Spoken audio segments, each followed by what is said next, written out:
Coming to you live from the Stream.tv studios in Hollywood, California, Pensado's Place is brought to you by Vintage King, the Blackbird Academy, Avid, Recording Connection, Studio 202, Slate Media Technologies, and Audio Technica.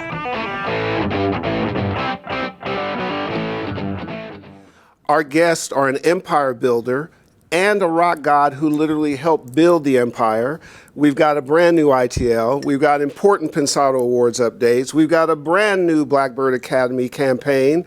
We've got so much stuff. It's chock-a-block full. You're at the place. It's Pensado's Place.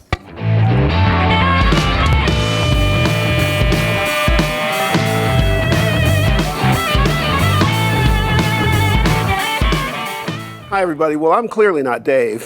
So, ordinarily we start with Dave saying hello to you guys. We're doing this a little bit different because Dave is down at Nashville at the Blackbird Academy and the Blackbird Studios. He's been down there teaching, having a great time with that incredible team down there. So we're going to bring them in live in just a little bit.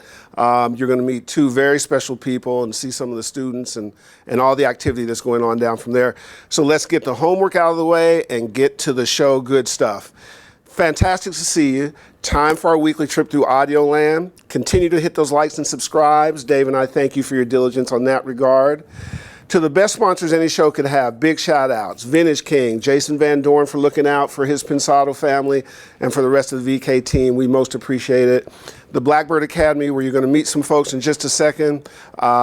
Much more from them in Nashville. We've got a really interesting campaign. We're launching their initiative for their incredible classes.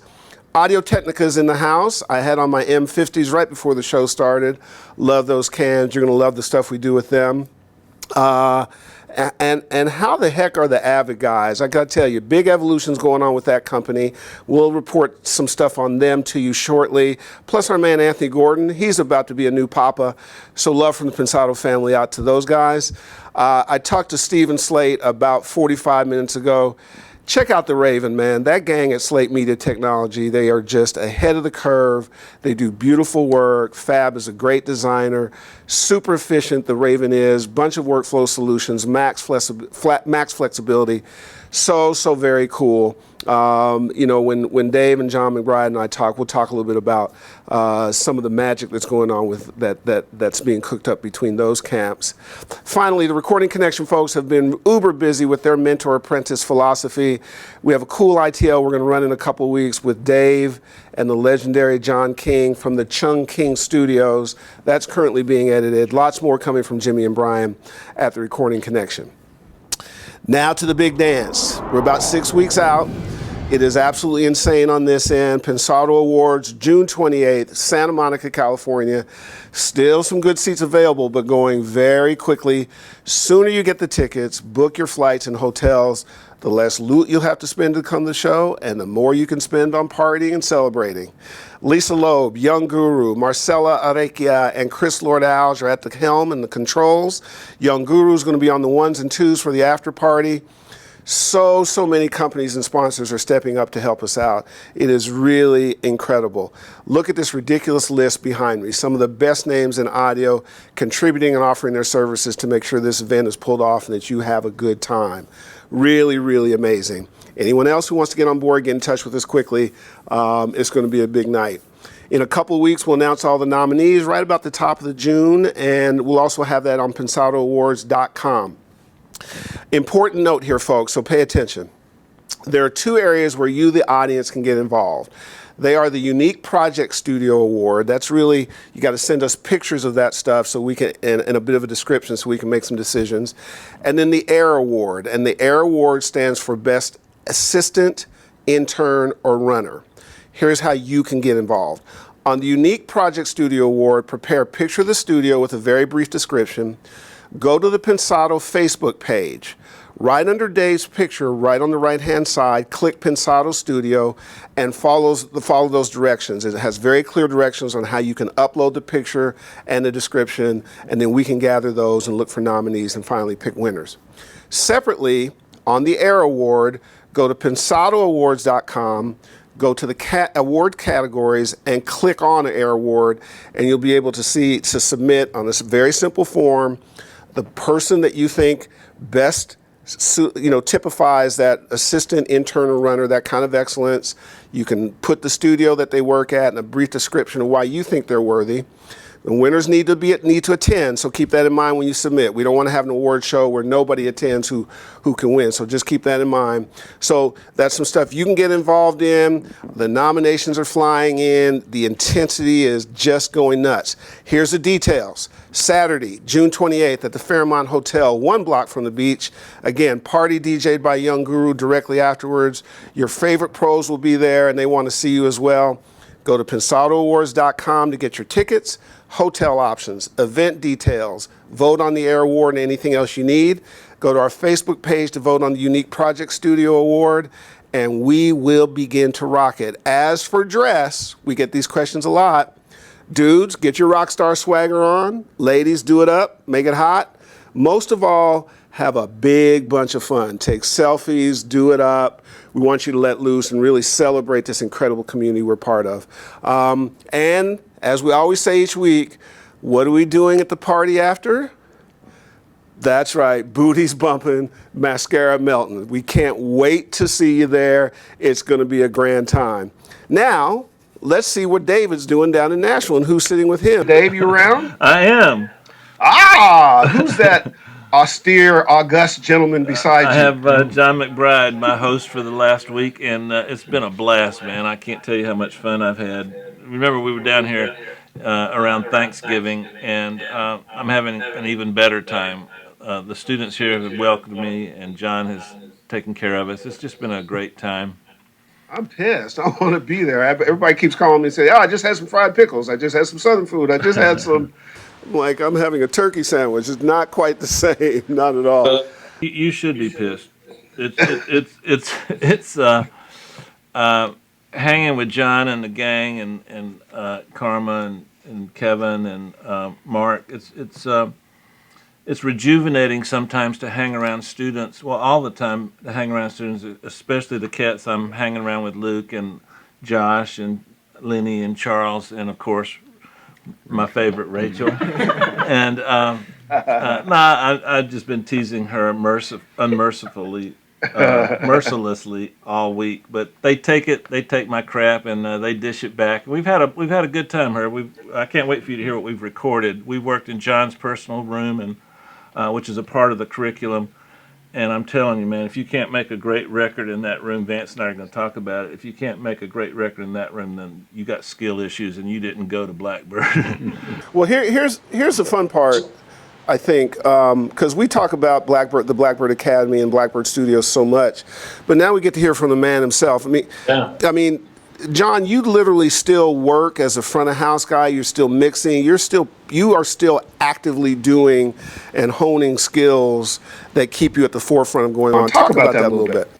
Well, I'm really lucky, Herb, because I do get to work live and in the studio.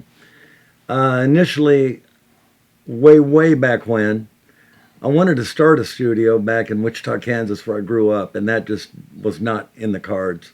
Mm-hmm. But I ended up going the live route. And after a long live career, Martina began to have success in her career, and we were able to afford to get into the studio business. So we opened Blackbird in 2002, and I was very fortunate because I was able to do it right and build a great studio. And so the idea of someone else mixing Martina, that's like my wife's cheating on me. That cannot happen, man. Exactly. I still get to mix her live, and I have a ball doing that. But I'm really fortunate because I get to work with her in the studio also. Mm-hmm. And it really, is an interesting thing when you look at live and you look at the studio. And they used to be apples and oranges more than they are today.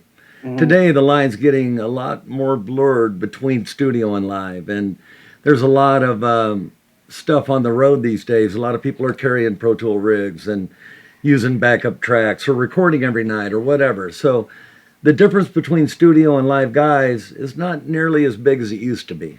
it's such a unique place where, 20 yards away, 8 rooms of an incredible studio are filled with, the best recording artists in the world, and then there's a school 20 yards, and everybody gets to mix. I mean, you're down there in it. Describe it, Dave, for people who should actually go down there and enroll.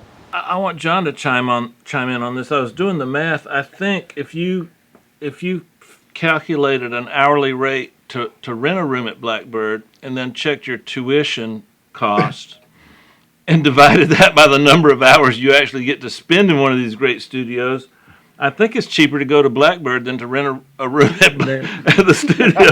That's probably true. And I think that should be on the brochures. But the reason I bring that up is because no one's learned more since the conception and inception of Blackbird recording studios than John McBride. And the reason I say that with total confidence is the best way to learn is in a studio with people who already know. It's like cliff diving in Mexico. It's probably best not to go to a school, but to actually talk to someone that jumped off a cliff and got the tide and all that correct. And it's the same way in audio. John came up the same way I did, the way Vance did. And you come up through mentoring, you come up through seeing a variety of people do things a variety of different ways. And talking about it's good, textbooks are good, not downplaying that, but you got to jump off the cliff at some point. And this is no better place to dive off the cliff than Blackbird Studios, and with the help of the teaching staff at the Academy. I couldn't agree more with what Dave's saying, Herb. Learning in a classroom is one thing, but you will definitely learn, and it'll stick a lot better when you're in behind that console, when your butt's in the hot seat. That's where you really, really learn. You raise your game depending on the competition you're playing against. And I know when we were down there at Thanksgiving, and as Dave has called me while he's been down there, when you are working with the best, you just work harder and you get better clarity. I know the quality of the teachers, Kevin Becca and Mark Rubel and Karma Banstra, and it's such a unique experience. I know we call it the Yale of audio, not because of the stuffiness of Ivy League, just because the quality level is so high. And when you come out of the Blackbird Academy, you're going to get hired someplace. Is that an overstatement? You know what, Herb? I will say this. I believe that if you do come to the Blackbird Academy, your chances of working in the future are going to be much better than some other schools. Than other schools, yes. Part of that is the reason, we're a pretty small program, and we care about these students. We care about what happens to them. We care about the graduates. Nothing feels better than when guys, and as a matter of fact, we have 3 now heading to LA to go to work. Wow. I love that. But we've got guys working in Seattle, Ohio, Texas, all over the country, and a few working here also. So when you have this group of people that truly care about you getting a job and having a career, obviously our success is only judged by their success. Right. So we want them to be successful. John, let me ask you a question. If this is a dumb question, just hit me like you did last night. Yeah. It seems like from our perspective, studios have always been the classroom, right? I mean, well, they have, because like you and I learned from some greats in studios, and so why not extend that teaching process to and expand it like you've done at Blackbird? Because that is the best way to learn, is in a studio. That's where we learned. It really is the best way, and it's funny because Ken Scott, who spent a week here with the students, tracking and overdubbing and mixing, he told me that this was such an invigorating week for him because someone is approaching education and audio the way he got into the business. He worked at Abbey Road, and he did a lot of time as an assistant to the assistant to the assistant. And then you move up and you learn more and you learn more. And then after a few years, he was engineering, and he went on to have an incredible career. He's still working. What's unique also about the Blackbird Academy and Blackbird Studios is that when pros come down, like ourselves, I think we're about as excited as the students. It's just, right, Dave? Don't you think that It's rejuvenating because I remember the apprehension, the just abject fear that I had first time I was in a studio and saw all those damn knobs, it's not that hard to get jaded in this business, particularly when you have a little bit of success. Yep. And success and maintaining success, John McBride and Martina McBride's style is very difficult in this particular profession. And so going back to the source of inspiration, the original students, is really kind of cool. John, let me ask you a question. Mm-hmm. Back when you first opened Blackbird, what did you notice about some of the people you were interviewing? Like you'd ask them a question like, okay, test if you want to get the job. What mic would you use on a kick drum? What was some of your observations that became the motivation besides Martina's passion, for educating? What was some of the other motivations that you saw a need to solve those problems? Well, we have a lot of rooms, and we have a lot of interns here. On the average, around 20 to 24 interns. And I'll never forget, there was one afternoon, Vance Powell and I were sitting up front, and we were waiting on something. Hold on, let me stop. I bet Vance was a bastard with interns. I bet he gave them hell, didn't he? I know he did. Don't lie, John. No, that guy is he's a fountain of knowledge, and he will pass it on. Yeah, he just schooled me a minute ago. All you have to do is ask, and he will tell you his view anyway, and it's probably right. You're true. But Vance and I were talking to the interns, and we were just asking questions in general. We were just up there talking, and we did ask about what's your favorite kick drum mic, or what's your favorite Neve channel, or, questions that engineers would talk about. Mm-hmm.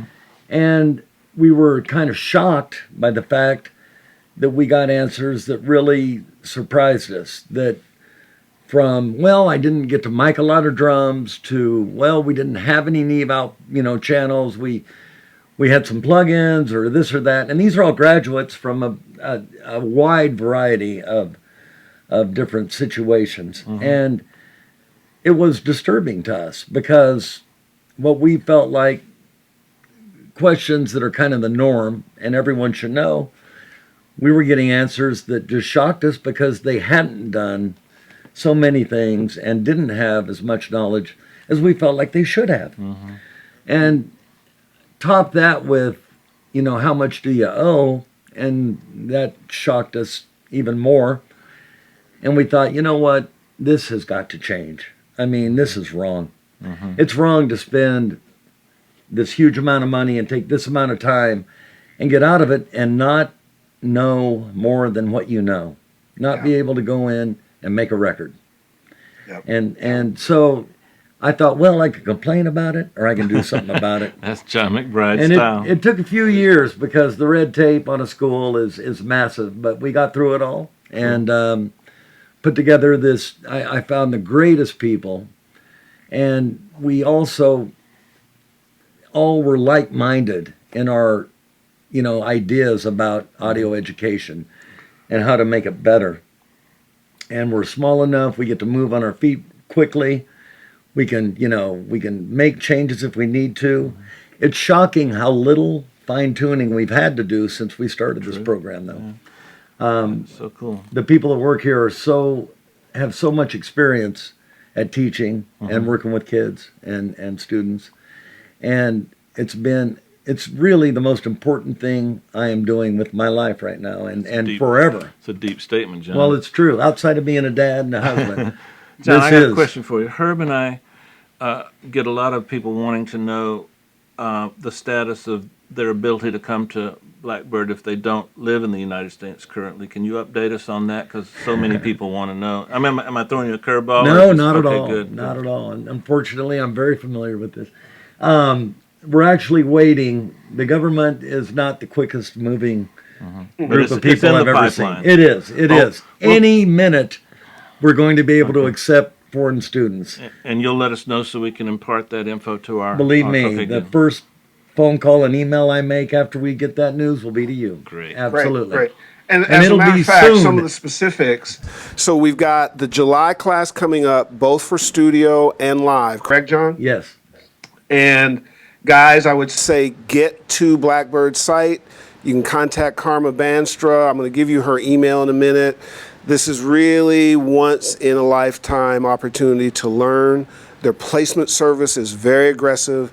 The connections are global, let alone in the United States. We're not doing that because they're a title sponsor. We actually interview our sponsors and make sure their passions are as high as ours.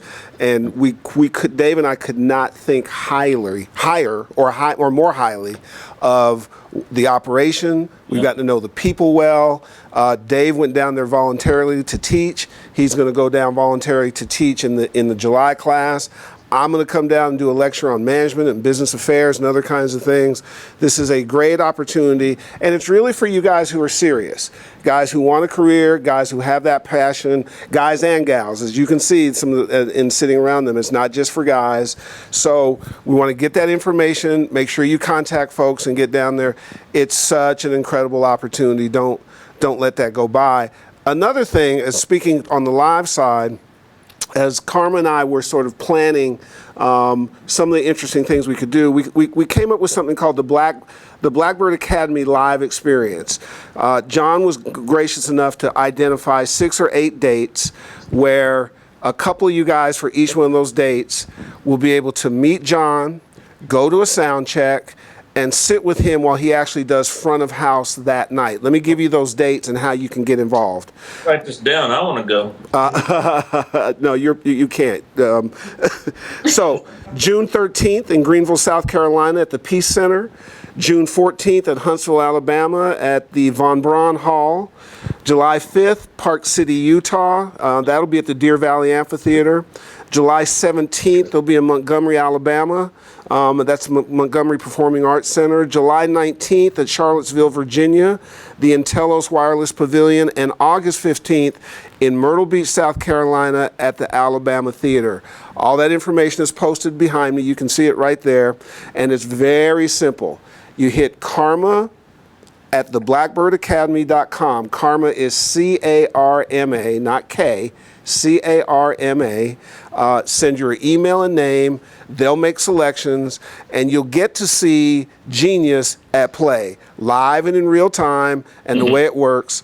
Live is a place where there's lots of job opportunities and lots of growth. The Blackbird Academy covers that. And then the studio class is the deep dive where you'll come out there, you'll know how to make records. So these are robust opportunities for you to learn, become a student, get involved, sample it. You really can't beat it. Once in a lifetime. So the information is there. We want to see you activate. Dave, that's pretty cool stuff, isn't it? Yeah, you know what, Herb? It really is. I was just sitting here thinking, if you decided to go to a school to learn how to drive a race car, but you never really got to ever sit in one, you might not have too good a luck going around the turns at 200 miles an hour. Absolutely. You got to sit in the driver's seat to do this stuff, and what a great opportunity. Another thought is the 3 of us in this room that are going to be talking on camera actually got our start with live sound. So to go to a live show and see Mr. McBride work, who's one of the best, it might give you an option in terms of a different audio path and a different career path, and all of that's available here at the Blackbird Academy. So 2 things before we let John get away from our ranting and raving. One is John's wife Martina has the coolest record out. And those folks who get to participate in with the live stuff will get a chance to see that. If you get the opportunity, go grab that record. It is so cool. When we were down at Thanksgiving, we actually we were there while it was being recorded, and we just sat in awe. So take that opportunity. The other thing too, and although Stephen said you can't give away any specifics, John, you and Stephen Slade have been back in the corner creating the nuclear bomb, huh? We're going to be talking about that soon, correct? Yeah, absolutely. I'm really excited about what we're doing. And I'm not sure how much I can talk about right now, but we have exactly. We have some big plans, and I really believe it's going to be an incredible thing that we're putting together. Dave and I are about as excited as John and Steven. We talked to them both about it. We're aware of what it is. We're going to have a heavy hand in making sure you guys know what it is. You can only imagine when this kind of genius gets together and they're all on the same page, it's going to be something that is going to be fabulous for you. Soon come, can't do the details yet, but it's not far off. I'm really excited about that stuff. Absolutely, Herb. Dave P., why don't we let John go and have you introduce an ITL. Johnny, you know we love you. We love the Blackbird family. We're happy to be part of it. Hope you're happy to be part of the Pensado stuff. At the award show, we're going to see you out here jamming and bamming, and let's rock and roll. Herbie, I can't wait, man. Dave just said, did he call you Johnny? And I went, that's all right. I don't mind Johnny. I don't. It's okay. But anyway, I will tell you this real quick about the on the road stuff. Sure. The horn section that played on Martina's record, we have half of them out on the road with us and a couple of other new horn players. And we also have the background singers. We've got this, it's an audio, it's heaven. It's just heaven with audio. So anybody that wants to come hang out at front of house, and you never know, I may have to take a restroom break and let them take over and mix a song or two and make sure nice, we'll have fun. We'll have fun with it. That John, much I do know. Great to see you, man. Got a lot more to come together. I can't wait, Herb. Take care. John, all right, David P., why don't you introduce the ITL? Okay. I realized recently that there were several plugins, 5 or 6 or 7, I lost count, that I seem to use a lot. So this ITL is 5 favorite plugins I tend to always use on my mix bus. Okay, guys, I want to share with you 5, 6, 7, I don't know how many of my favorite plugins. We're calling this segment 5 favorites. I love everything DSP makes. ML4000, as you guys know, I'm a big fan of that. And then I want to show you another one. This is going to come as a surprise to no one. The L2, if you'll notice, it says Tal. My friend Tal Hertzberg set this up for me years and years ago, and just kind of as a little tribute. I haven't changed it, and I actually use this preset. Yours truly yours, homie, the unruly, undeniable, yeah, they know. Yep, that was Busta Rhymes, and this is my favorite group. This is FYI, Addis and Monster Blockas and the guys. We've been having a lot of success in Europe lately, and they're about to take over America real soon. This song is called Bigger, Better, Faster. It's a great song. Busta killed it. Now, a lot of times when I'm using the L2, I like to combine it with the SSL compressor. And by the way, this tutorial is not how to use these components and these plugins, but that I use them. So I'm giving you options that I use.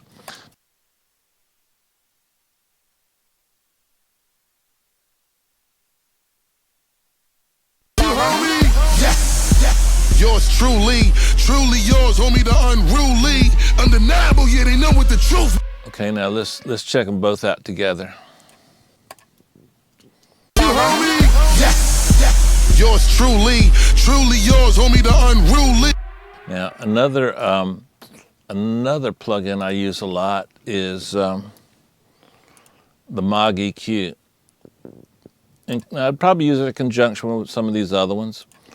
But this bad boy is, it just adds clarity, and there's so much you can do with it. You can see I've got a little sub rolling off a little 10, 20, 30, taking out a little 650, adding a little 2.5, adding a lot of 20. So let's see what it does to the top end first. Focus on the top end. Yours truly yours, homie, the unruly, undeniable, yeah, they know what the truth be. And trying to stop me, you'll probably have to shoot me. The pressure pipe, yours truly yours. A lot of clarity. There's no phase shift in this plugin. I can pump in 40 all day long. I can add anything I want. You notice I was getting a little distortion, so we'll take a look at that before we send this out to have it mastered, of course. Another favorite. No collection would be complete without a Stephen Slate plugin. This one is becoming a worldwide famous quickly. it's 3 compressors in one. You can select 1, 2, or the other, any combinations you want. And this top compressor, I would describe it as a lot like this SSL compressor. It's got some unique characteristics. I think in some ways I like it a lot of times where this doesn't work, and I like this a lot of times where this doesn't work. Then this is a lot like the Focusrite Red compressor that's a real popular stereo bus compressor.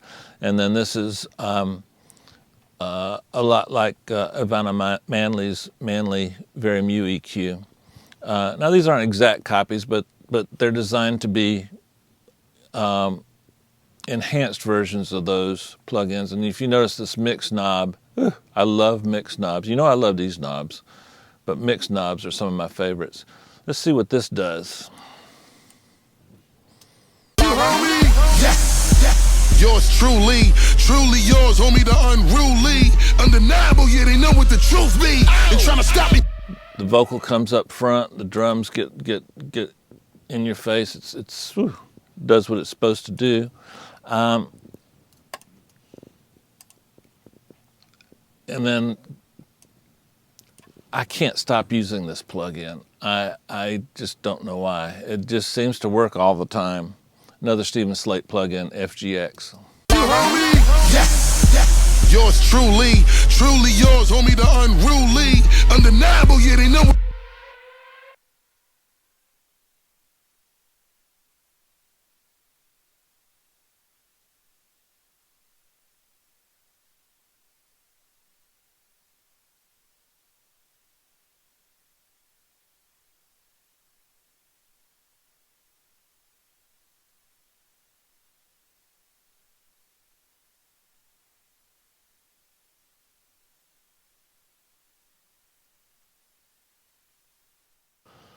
Another one I just love. I can't stop using this one also. This is the Ozone 5.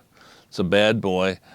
This is a preset I modified starting with the hip hop preset in the presets folder. Ozone 5 has great presets, by the way. Check this out. Yours truly, truly yours, homie, the unruly, undeniable, yeah, they know what the truth be. Now, on this plugin, I'm using the equalizer, I'm using the compressor, I'm using the limiter, and I'm using the harmonic exciter.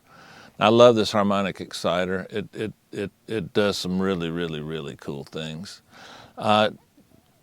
All I can tell you is when you use these plugins, there's a bit of a learning curve to some of them.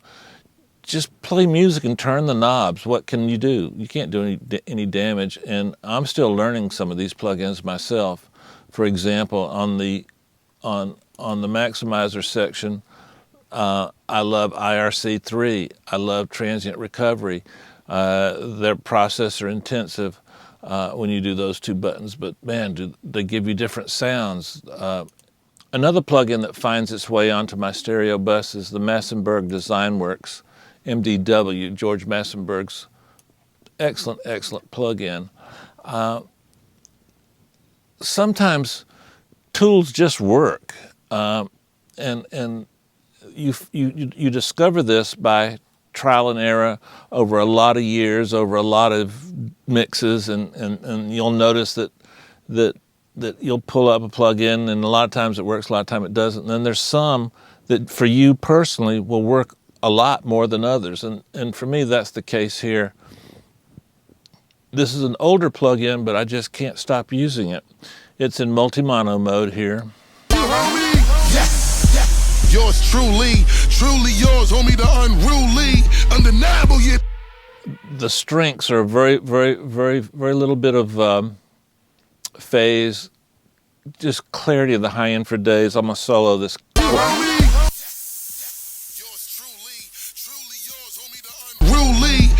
It's just silk up there. I'm gonna solo this and sweep this band lower and listen how sweet it stays.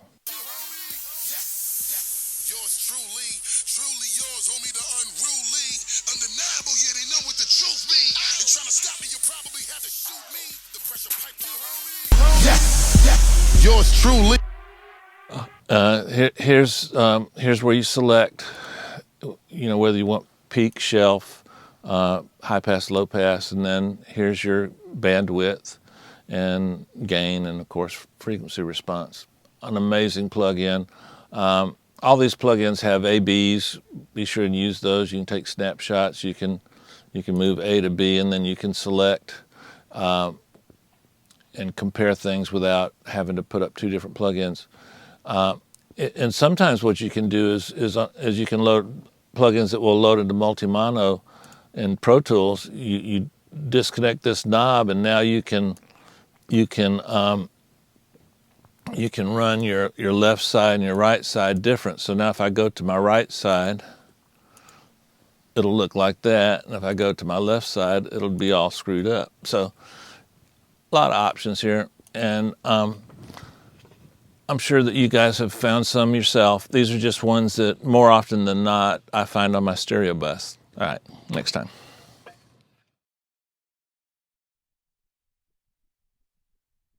We are back with one of our favorite guests. We had him down in Nashville live, and he's famous for a number of things beyond his ridiculous chops and the records and artists he's worked with. The Empire building, where he's sitting, he actually helped to build. His knowledge is insane, and his beard is absolutely a classic. Welcome to the set, down in Nashville with Dave P., the one and only Vance Powell. Vance, what's up? What's up? My friend, good to How's see it you, going, man. Good to see you. Good to see you too. I've been What's up, Herb? Good to see you, man. I've been looking forward to hanging with Vance again since Thanksgiving.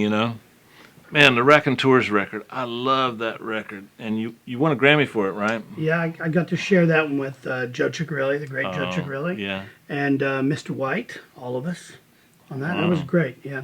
What are some experiences from that record that are a function of your live background? Like it was weird, the three of us, you, me, and John, sitting here, and we all started our careers live.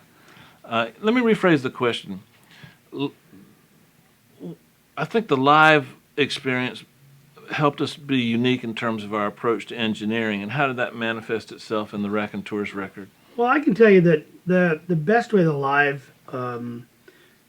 my live experience comes into that record or any record is that when you're doing live sound, you learn to find out what's really important, and you find out how to do it really quickly. So, if you're a live performance and you're out on the road and you're touring, you're doing a festival, you may have a 52 input band, and you have one song really to get the band happening. So one of the things about the way that Jack likes to work is he likes to work really fast. So that record, 15 songs, all on tape, 32 track tape, two 16 track machines. The entire record was mixed in 7 days. Wow. Whoa. So about 5 hours per song, 4 or 5 hours per song. But you cheated because you tracked it extremely well, and you had Mr. Ciccarelli. Mr. Ciccarelli tracked it extremely well. So because Joe tracked it, it should have taken you 4 hours per track. Well, it did take me 4 hours per track.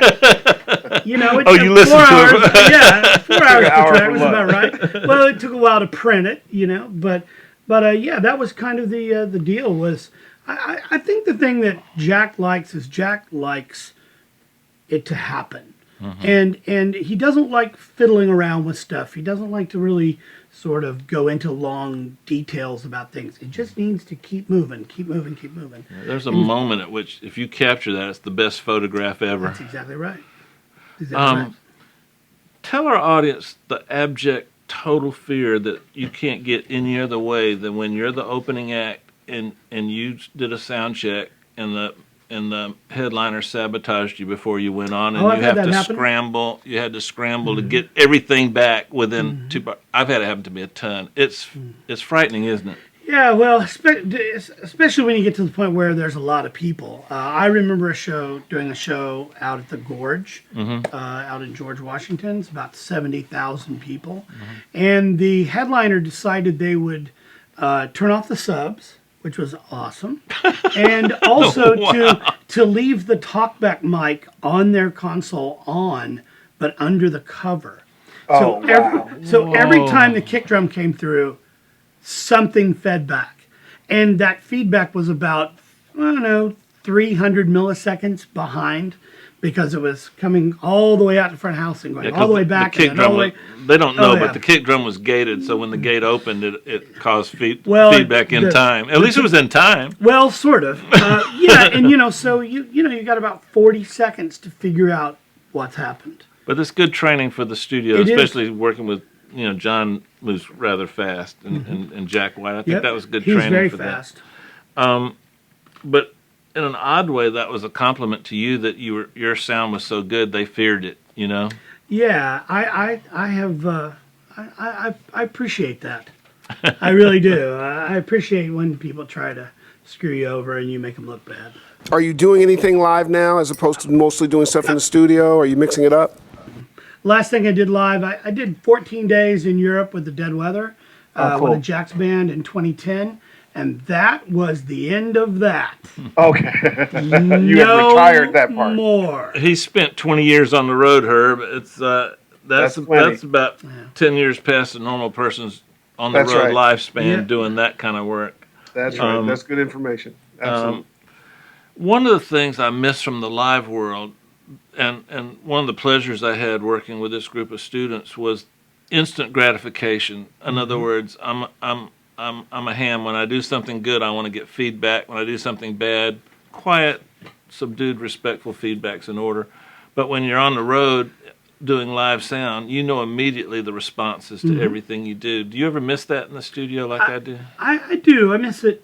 I miss it from time to time. The thing that I miss is that deal where you do a really great show and then it's over, and then it's done. Yeah. And you never have to. You can think about it, but like at that point, it's just this really great memory. Instead of like the next day when you listen to it and you go, Why did I do that? Or why was I thinking that? Or 5 years later when you listen to it and you're like, what the heck was I thinking? I have a lot of those moments. Whole sort of thing that happens when you're making records. But at the same time, live is this beautiful thing that just happens. And people they tend to be in one of two camps. They love it, or you are the worst engineer ever, or you're the guy that does lights. That's the. I forgot they're the low men on the food chain. Yeah, Poor lighting guys. When people start complaining about the sound, you just point at the lighting guy and move on. Or in my case, I just blame Cole. That's his job. Yeah. I was reviewing some of your biography. I've been aware of you and your work for a long time, and I was inspired originally by your pathway from A to B and from where you are now. Can you, and still am even more so now that I've gotten to know you a little better. I think it'd be inspirational if you'd share how you started from your dad's machine shop and got all the way to the new Sputnik Studios. Take us to that. Sure. Well, I grew up. My two grandparents. One of my grandfathers was an engineer. Well, I say that. That's really not true. He was a stonemason who taught himself electronics. My other grandfather was an engineer in the true sense. He ran large engines and motors and things. And my father was a master machinist, and he was very good with his hands. My stepfather was in banking. My mother works at a hospital. I grew up in a small town in Missouri called Joplin, Missouri. And I always loved music. I loved music, but I was not very good at it.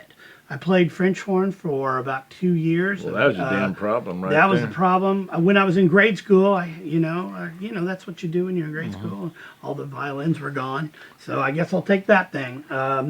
And you were convinced that was a chick magnet at the time, Yeah, right? man, I knew it in 5th grade. I knew.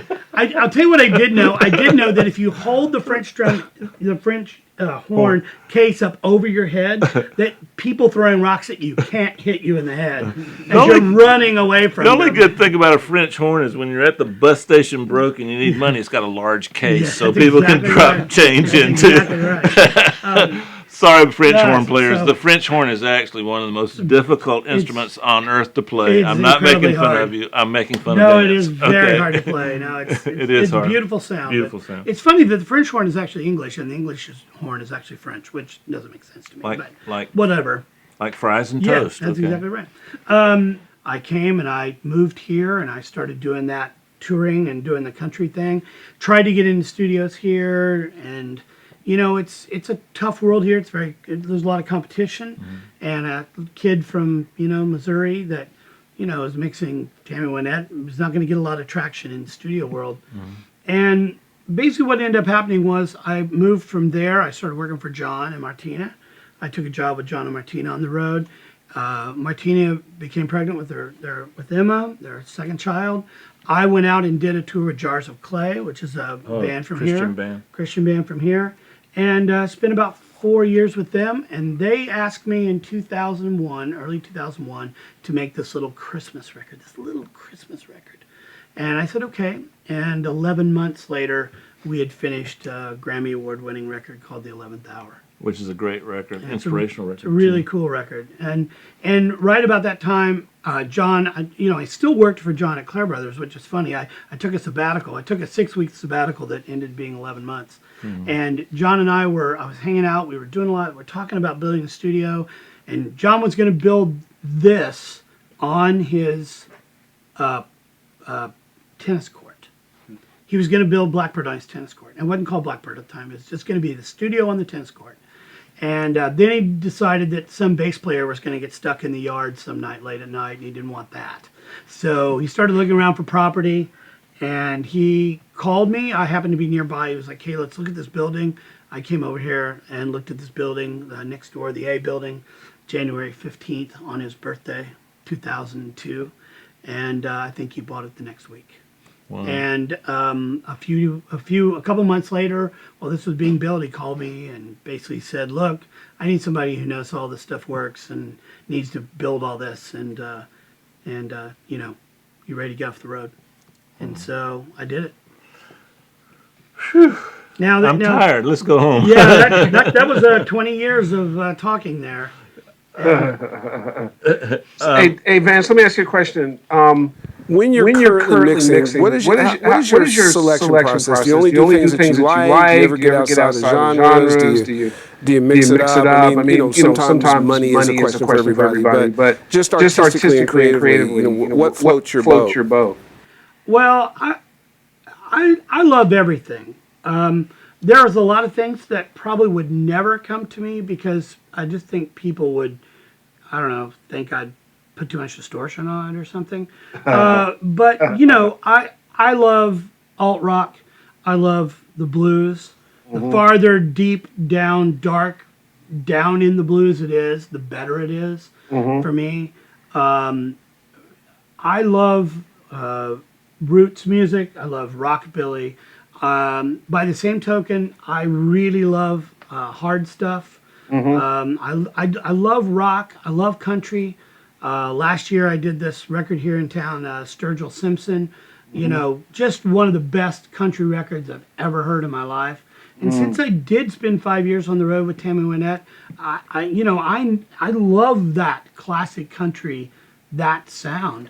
So, but I don't really do a lot of country music. I did Leanne Rimes' last record, which is probably more of a pop record than a country record. But at the same token, I will pretty much take almost any gig that comes to me that I can do, that the budget allows me to do, and that doesn't suck.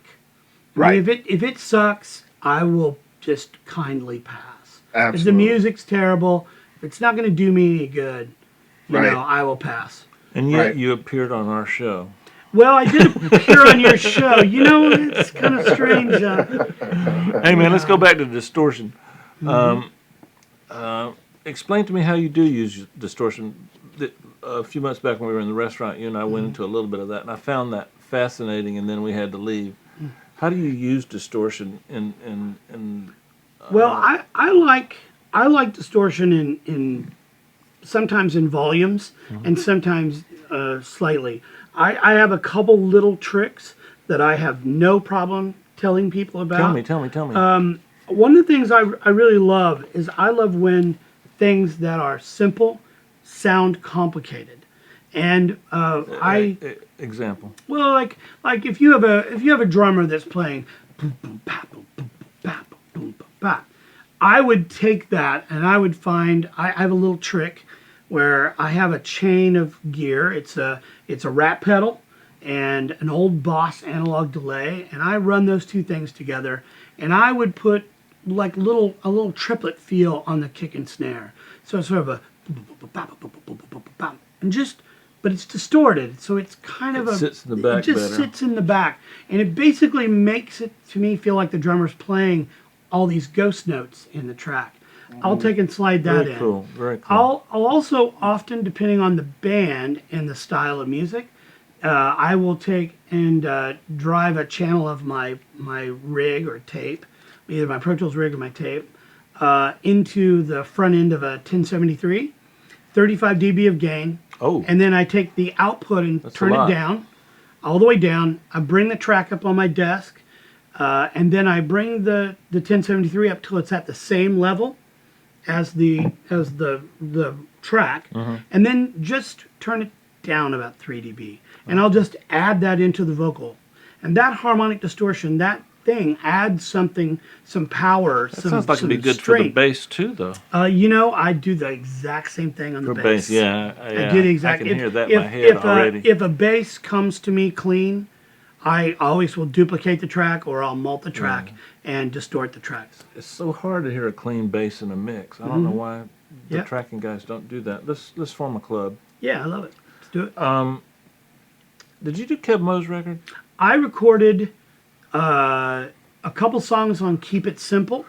Okay. I recorded thought the I remembered last that. song on that record, which I think is just one of my favorite Yeah. things ever. What was the name of that song? I forgot. It's called. I'm glad you forgot too. Thank you. Someone. It's the last song on Keep It Simple, Okay. and I did a bunch of overdubs. Tell me if you agree with this. I'm tired of talking plug-ins, analog. I'm in the analog capital of the world. I'm tired of talking that discussion. Digital. It's time now to just make records and use the process and the techniques and tools that enhance your creativity. I'd rather have less gear, but an easier creative path to work through than great gear that I'm struggling with. What's your thoughts on that? Well, I think you need to use whatever you have in front of you to make the best possible record that you can. I know for me, I enjoy a more analog world than most all my peers. I love to cut records onto tape, 16-track 2-inch, or I have an 8-track 2-inch head also. And I like to keep the track count small. I like to make big sounds on a less number of tracks if possible. But if you have a DAW of sorts, Pro Tools or Nuendo or whatever it is you're using, and those are the tools you have, use them to their full extent. And the thing is nowadays, I don't endorse a lot of things. I'm a UAD. I'm a UA endorsee. I use their plugins because they do something for me that my hardware does. They impart a character on it that I like, and I don't have to learn the GUI. I know that the input does this, the output does this. That's awesome for me. But if you have a tool that you like, just use it to make something cool out of it. Well said, my friend. One thing I've noticed, tell me if you noticed this, 10 years ago, I might average one recall a year, one tweak a year. Have we spoiled our clientele Yes. into Yes. thinking that no matter what you're using, that it's just 5 minutes to pull up Pro Tools again? That probably impacts you a little more than it does me. Are you running into that a lot? Well, I load the discussion at the front. I basically load up and say, look, I'm not mixing this in the box. This is not something we're just going to recall. So I would like either one of two things. A, I'd like the artist to be in the room when when we print the mix and approve the mix. Good idea. Secondly, I want everyone to understand that for me to do a full analog remix of this is going to cost money. So let's just make a decision. And then if those things, like I do a lot of work, a lot of overseas stuff comes in, via the internet, I will just print stems. Okay. And Back those into stems, Pro Tools? I'll just print them back into Pro Tools. Those stems are purely for my use, only in doing recalls. Oh, I got you. What, Herb, do you have a question for Vance? Well, Not monopolizing the conversation. no. You're doing fine. One of the things that he touched on was kind of his perspective between analog and being in the box, and some of the nature of when we're in Nashville. There is a real respect for the original art form of recording that I don't know is the same in other cities. Is that close to a true statement, Vance? There's something about the breadth and depth of music there, the talent there, and the passion for recording there. And as we ran around, we saw a lot of folks who, while they're aware of the digital side of the world, the analog thing was the foundation. Is that consistent? I think so. I think that you're talking about the world here in Nashville isn't a world where you have a producer come in and bring in a drum machine and they work on a track by track. They're hiring the best drummers, they're hiring the best bass players, the best guitar players, the best whatever it is that you can get in the world, pretty much, in my opinion. Here in town, we go into a big room, we set mics up, and everybody learns the song, and plays it. Yeah. And so, in a true sense, that's how music is meant to be done, and that is the analog way of doing it. The reality is that today, as we all know, the money part, the back half of the equation is so small. That everyone who has a stake in the money of the record has to make sure that their input is well paid for. And so you have record label people talking about recalling things because they just don't like the mandolin in the third chorus or something like that. They feel like they have some part of the creative thing because oftentimes their jobs depend on it. And, that's an unfortunate deal. Also, since everyone, not everyone, but a lot of people can just do instant recalls, they have no problem just expecting that. And, for better or for worse, it's a slippery slope. When we built when SSL came out with this total recall thing, I think, that was the beginning of this state that we're in now. It used to be that to recall a mix was an issue. You didn't really recall it, you remixed it. That's absolutely right. My friend Richard, and you got paid for that. You got paid for it, and the studio got paid for it, and the assistant got paid for it, and all that money flowed down through this thing. That is not there anymore. People expect recalls to either be free or to be cut rate, or they expect a certain number of them to be free, or they expect, they're expecting it to be free. And the thing that gets me is I love it when somebody says to me, well, what, do you think the steel guitar is too loud, or do you think the solo's not loud enough? And I'm like, no, that's how I mixed it.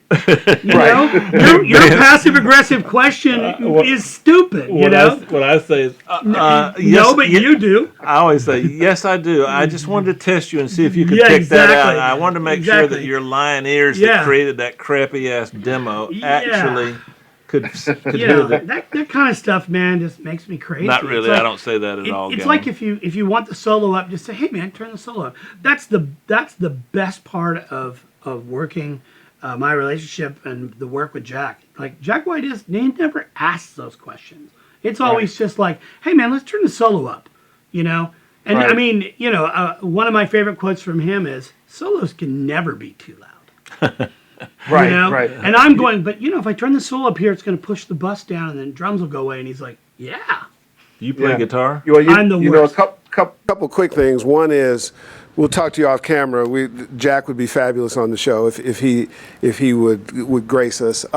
Secondly, part of the discussion that you guys just had, I also think is good for students and people who are learning the craft to know, because it's one thing about knowing the technical side, and there's all the psychological and business, and I always think you guys sit at the intersection of sort of commerce and psychology, and you're managing egos and comments and people and creativity, and all that has to go through you before it hits the commercial marketplace.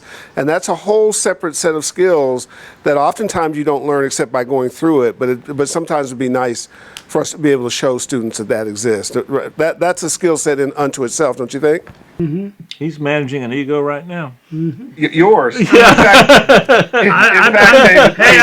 I'm managing my got batter's box ready? I'm managing my own really well. It doesn't take me long to get all fired up about something. But you ready to try batter's box?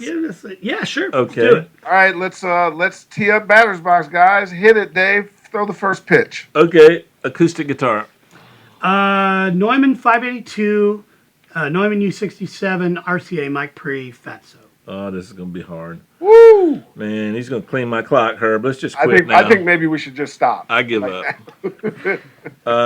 Kazoo. No, I'm just kidding. Oh, I know you guys. Don't make me look bad, Vance. Kick drum. FET 47, D12, 1073s, 1176. Show off. Snare. 57, 1073, 1176. Banjo.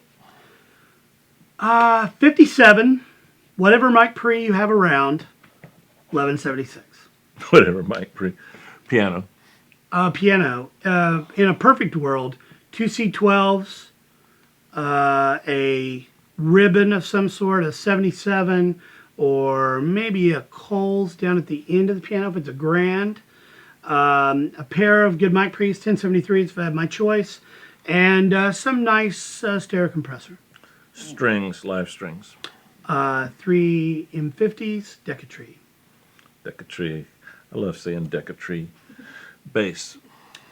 D12, B15, 73P bass with flat wounds, DI, and maybe an LA2A. Told you guys. Your island piece of gear, stranded on an island with no compressor. With a compressor, I'll give you a compressor. I mean, not compressor, generator. Oh yeah, that was my joke. Generator. U67. Okay. 1073, 1176. Generator. Headphones, something. For me, it'd be like a Subway. Yeah. The cheapest piece of gear under $200 that you've used on a hit. Boss DM100. Son of a bitch, Herb. Damn. I don't even have anything to say. Whew. Don't ever have him on again. That's a Hall of Fame batter's box, to say the least. Well, let's do an on-location corner office Vance Kill batter's box for sure. I'm here consoling Chongor because he doesn't get to do corner office. So we have some students from the Blackbird Academy that's got some questions. Herb? Sure, go ahead. I just did, but go ahead. I got Lenny, Charlie, Josh, Luke, and Rachel, who has a new nickname we won't go into. And I've spent the last couple of days with this group of people, and Blackbird Academy should be proud of them. They were special. We went through all sorts of little roller coaster rides with equipment and not working, but equipment choices and selections. Cole and I put them through some tests. We gave them drums to play with, and then we in tune, and we checked that. They passed everything, so my expectations are high for their questions. Josh, why don't you start us off with a question? Mine was kind of like a culmination of everything. How would you, what would you suggest for us in terms of longevity in the industry? Not only breaking in, but in terms of your skill, how you're progressing, and also your attitude in the studio and all of that, and how it relates to longevity. Blackmail. Good photographs. Are you talking about me, Vance? Whoa! Good one, Herb. Herb, man. That's blackmail. Got it. No. Good one. check your ego at the door unless you don't need to do that. In other words, like sometimes you need to know, you need to be confident is what I'm getting at. You got to just bowl forward. The other thing is, don't be afraid to take chances. The worst thing that ever happened is when you have a regret that you didn't do something. I live in Nashville because I took a chance to move here. And the reason I got here is because I took a chance to move from my little hometown out of a studio gig that I had and loved to working in a club, which sucked. But it got me closer to working in a studio with my mentor, and I just kept working on it till I did it. So you just have to be bold and go forward. And the reality is that the great thing about music, I think, is that there are no wrong answers.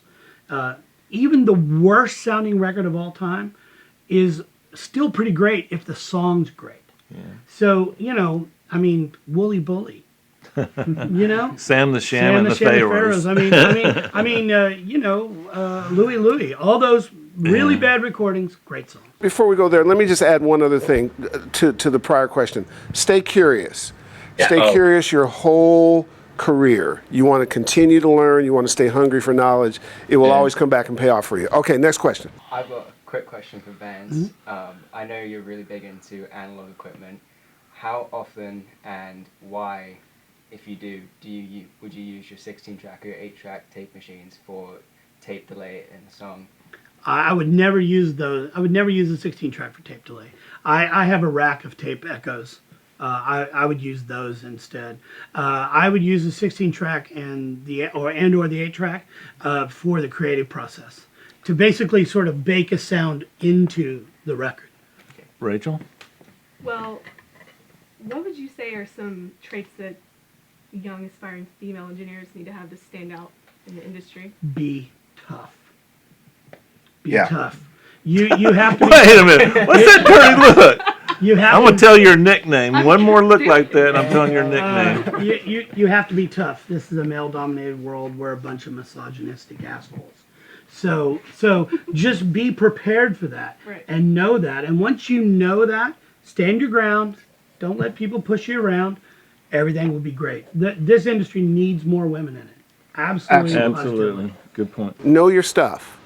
Don't let anybody try to trip you up like you don't know your stuff. If you get a chance, go back and review. A couple weeks ago, we had 3 of the best studio bosses in the business on Studio Managers. If you didn't see that.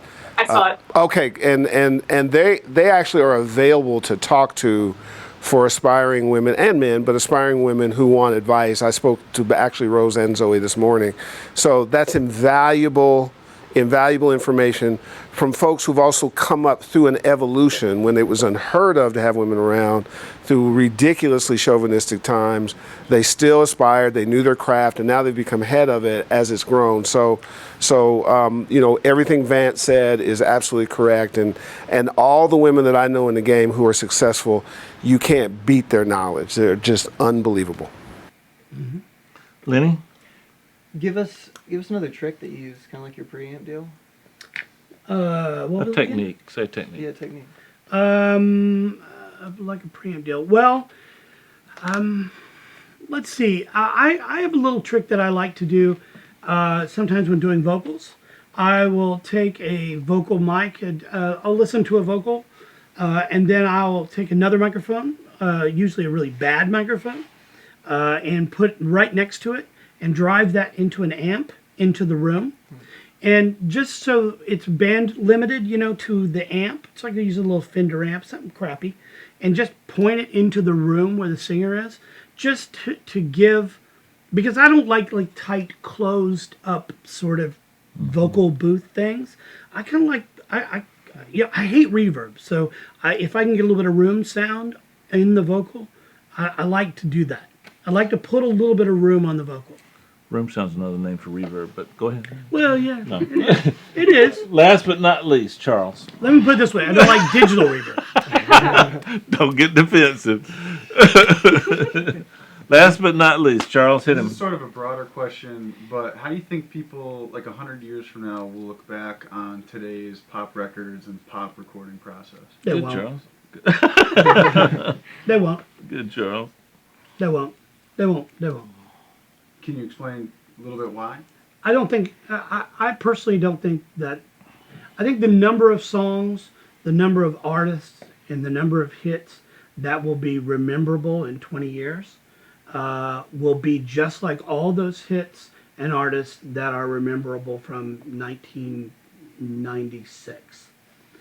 There's a few, but in the grand scheme of all the records that are out, the thing that's happened is in the past we had like curated music. We listened to music that made its way through record labels and things, and now we're just flooded with all of these songs by different people, because everybody can make records. It's very democratized.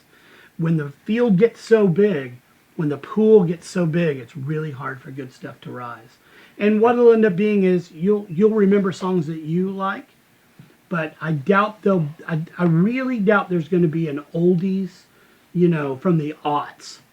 I mean, what was the biggest hit of 2002? Yeah, who knew? Does anybody know? I mean, I don't even I can know tell you, what was the biggest hit of 1968? Oh, that's easier. What was the best record of 68? Yeah, but that was our childhood. Yeah, but okay, how about 78? I can't remember what I did yesterday. Well, I think my point is that we've gone through it's a different time in music, and I just unfortunately I just don't think much of it'll last. Doesn't it seem like? Go ahead, Herm. I was just gonna to begin to wrap up, so Dave, that you can have last comment. Couple quick things. Vance, thanks so much.